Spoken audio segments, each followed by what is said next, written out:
Just when we thought the Saudi deal was dead and buried for Mullen Automotive, Lawrence Hodge has come and dropped another little hint at the deal still being on the table.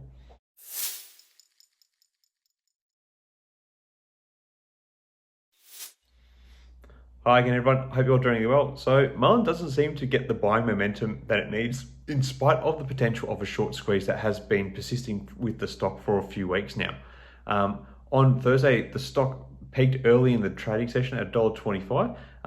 However, it was not able to hold its momentum and ended up finishing the session down at $1.19. And then further selling off occurred in the aftermarket with 3 cents coming off in that low volume session, representing a further 2.5% drop in the stock price. And this $1.16 that the stock hit in the aftermarket is actually representative of the lowest it's been in the last 365 days when you adjust for the reverse stock split. So it seems that the overwhelming number of shorts keep pushing the stock down, and in the interim, short traders will always be buying at a lower price. When you have a lot of them and not many people looking to buy and hold the stock for the longer term, we kind of have a self-fulfilling prophecy of sorts in the sense that the stock price is going to keep being forced down. And this is what a situation when you have a lot of shorts in a company can have. But it's also what makes a short squeeze so appealing is if that momentum is able to be significantly and meaningfully reversed. So obviously without any sort of catalyst to reverse it, Mullen sort of seems a bit like it's just going to be a sinking sort of ship, a slow sinking ship at the moment in terms of its stock price. Now, the scary thing about that is like we're only just above the $1 mark, so it wouldn't be out of this world to suspect that the stock could actually be pushed down to below $1 if there is no sort of meaningful turnaround. Just because it goes back down to below $1 doesn't necessarily mean we're going to straight away get all these big NASDAQ delisting threats.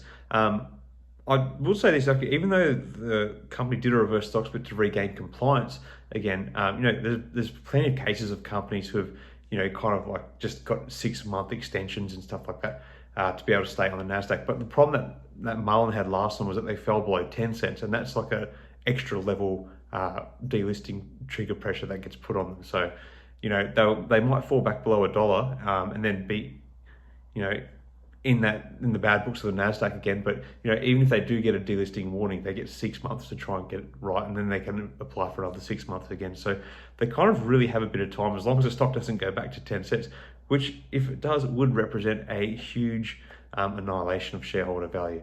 Obviously there's still a few problems with the stock, but there's also a lot of things to be optimistic about for the company. Just got to see how things go with that. Now, in terms of being optimistic, now I've spoken a bit on here lately about Lawrence Hodge and my thoughts on maybe why he was cutting back on his postings, but he's sort of come back and he's posting on social media again. Yesterday he put 2 posts on Facebook, one of which was a video sharing about how Mullen has created new jobs in his home state, which, it's a nice point which we often overlook. That like we know when I'm focusing on stocks and stuff, we very much look at the money and like how to make money for ourselves personally. But we actually don't really think about like the product and the effect the business has on communities and stuff. So that's kind of a nice little thing to talk about, that bit of corporate social responsibility there. Now, where things were a little bit more interesting was the second post that he put on in the aftermarket hours. So the second post was an article published on a blog sort of site called Frank Nez, and the author is the blogger whose name is also Frank Nez.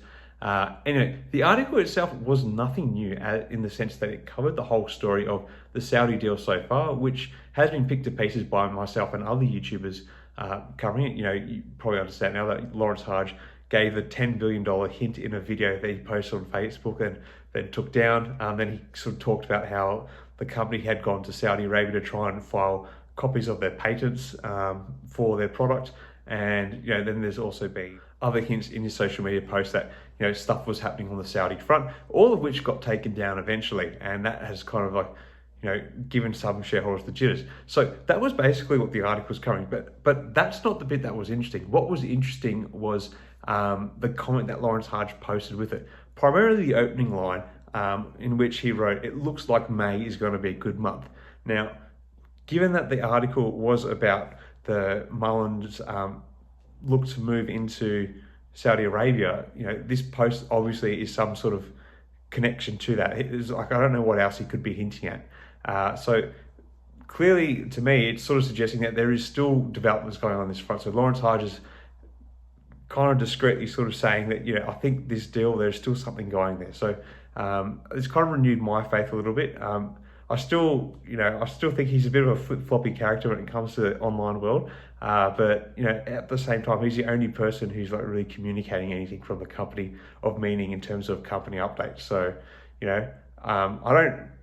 I'm not here trying to criticize Lawrence Hodge. I actually think he's quite a good, decent guy. But so I just think he's got like a bit of an inconsistent online persona. But anyway, he sort of seems to have given hints that the Saudi Arabia deal might still be going ahead. And he's kind of hinted that something about this may be coming out later this month. It's May the 19th where I am now. So, obviously there's only about 2 or 1.5 trading weeks left in the month. So it'll be interesting to see what does come, if anything, eventuates from this. Anyway, let me know your thoughts on everything in the comments below. Where do you see Mullen finishing the week off at?